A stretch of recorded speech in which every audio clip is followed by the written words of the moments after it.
नमस्कार शेतकरी बांधवांनो, बाजारभाव माहिती या यूट्यूब चॅनलवरती आपल्या सर्वांचं स्वागत आहे. जर तुम्ही आपल्या बाजारभाव माहिती या यूट्यूब चॅनलवरती पहिल्यांदा आला असाल तर आपल्या यूट्यूब चॅनलला सबस्क्राईब करून ठेवा, जेणेकरून बाजारभावविषयक माहिती तुम्हाला यूट्यूब चॅनलच्या माध्यमातून मिळत राहील. तर शेतकरी बांधवांनो, आजच्या व्हिडिओमध्ये आपण कांदा बाजारभावविषयक माहिती पाहणार आहोत. चला तर जास्त वेळ न घेता व्हिडिओ सुरू करूया. तर शेतकरी बांधवांनो, तुम्ही स्क्रीनवरती पाहू शकता सोलापूर बाजार समितीमध्ये जो लाल कांदा आहे त्याची एकूण आवक हे 37,851 क्विंटल झालेली आहे. त्यासाठी किमान दर हा 100 रुपये तर कमाल दर हा 1,710 रुपये देण्यात आलेला आहे. तर सर्वसाधारण दर हा 700 रुपये देण्यात आलेला आहे. त्यानंतर पुढील बाजार समिती आहे येवला बाजार समिती. त्यामध्ये जो लाल कांदा आहे त्याची एकूण आवक ही 22,000 क्विंटल झालेली आहे. त्यासाठी किमान दर हा 100 रुपये तर कमाल दर हा 1,151 रुपये देण्यात आलेला आहे. तर सर्वसाधारण दर हा 750 रुपये देण्यात आलेला आहे.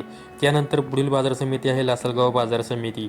त्यामध्ये जो लाल कांदा आहे त्याची एकूण आवक ही 27,378 क्विंटल झालेली आहे. त्यासाठी किमान दर हा 300 रुपये तर कमाल दर हा 1,412 रुपये देण्यात आलेला आहे.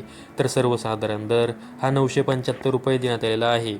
त्यानंतर पुढील बाजार समिती आहे लासलगाव निफाड बाजार समिती.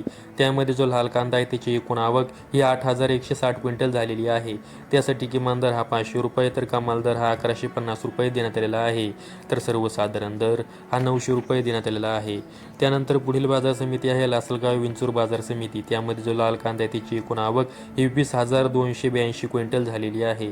त्यासाठी किमान दर हा 400 रुपये तर कमाल दर हा 1,266 रुपये देण्यात आलेला आहे. तर सर्वसाधारण दर हा 930 रुपये देण्यात आलेला आहे. त्यानंतर पुढील बाजार समिती आहे मालेगाव मुंगसे बाजार समिती. त्यामध्ये जो लाल कांदा आहे त्याची एकूण आवक ही 28,000 क्विंटल झालेली आहे.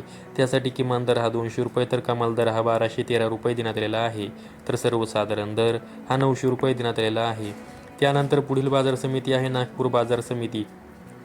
त्यामध्ये जो लाल कांदा आहे त्याची एकूण आवक ही 2,000 क्विंटल झालेली आहे. त्यासाठी किमान दर हा 1,000 रुपये तर कमाल दर हा 1,200 रुपये देण्यात आलेला आहे. तर सर्वसाधारण दर हा 1,150 रुपये देण्यात आलेला आहे. नागपूर बाजार समितीमध्ये जो पांढरा कांदा आहे त्याची एकूण आवक ही 1,640 क्विंटल झालेली आहे. त्यासाठी किमान दर हा 1,200 रुपये तर कमाल दर हा 1,500 रुपये देण्यात आलेला आहे. तर सर्वसाधारण दर हा 1,425 रुपये देण्यात आलेला आहे. त्यानंतर पुढील बाजार समिती आहे नाशिक बाजार समिती.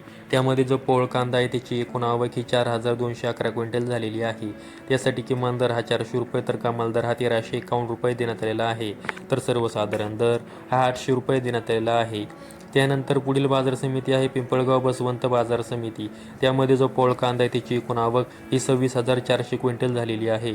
त्यासाठी किमान दर हा 300 रुपये तर कमाल दर हा 1,600 रुपये देण्यात आलेला आहे. तर सर्वसाधारण दर हा 950 रुपये देण्यात आलेला आहे. त्यानंतर पुढील बाजार समिती आहे संगमनेर बाजार समिती. त्यामध्ये जो उन्हाळी कांदा आहे त्याची एकूण आवक ही 8,122 क्विंटल झालेली आहे. त्यासाठी किमान दर हा 151 रुपये तर कमाल दर हा 1,500 रुपये देण्यात आलेला आहे. तर सर्वसाधारण दर हा 826 रुपये देण्यात आलेला आहे. त्यानंतर पुढील बाजार समिती आहे पारनेर बाजार समिती. त्यामध्ये जो लाल कांदा आहे त्याची एकूण आवक ही 22,928 क्विंटल झालेली आहे. त्यासाठी किमान दर हा 200 रुपये तर कमाल दर हा 1,400 रुपये देण्यात आलेला आहे. तर सर्वसाधारण दर हा 900 रुपये देण्यात आलेला आहे. त्यानंतर पुढील बाजार समिती आहे नेवासा घोडेगाव बाजार समिती. त्यामध्ये जो लाल कांदा आहे त्याची एकूण आवक ही 11,004 क्विंटल झालेली आहे. त्यासाठी किमान दर हा 300 रुपये तर कमाल दर हा 1,300 रुपये देण्यात आलेला आहे. तर सर्वसाधारण दर हा 900 रुपये देण्यात आलेला आहे.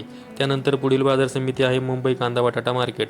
यामध्ये एकूण कांद्यांची आवक ही 10,990 क्विंटल झालेली आहे. त्यासाठी किमान दर हा 700 रुपये तर कमाल दर हा 1,400 रुपये देण्यात आलेला आहे. तर सर्वसाधारण दर हा 1,050 रुपये देण्यात आलेला आहे. त्यानंतर पुढील बाजार समिती आहे कोल्हापूर बाजार समिती. त्यामध्ये एकूण कांद्यांची आवक ही 7,316 क्विंटल झालेली आहे. त्यासाठी किमान दर हा 500 रुपये तर कमाल दर हा 1,200 रुपये देण्यात आलेला आहे. तर सर्वसाधारण दर हा 1,000 रुपये देण्यात आलेला आहे. तर शेतकरी बांधवांनो, आजच्या व्हिडिओमध्ये आपण कोणत्या बाजार समितीमध्ये कांद्यासाठी काय बाजारभाव देण्यात आला आहे याविषयी माहिती पाहिली आहे. अशाच कांदा बाजारभावविषयक माहितीसाठी आपल्या यूट्यूब चॅनलला सबस्क्राईब करून ठेवा. व्हिडिओ आवडल्यास व्हिडिओला लाईक करा. संपूर्ण व्हिडिओ पाहिल्याबद्दल सर्व शेतकरी बांधवांचे धन्यवाद.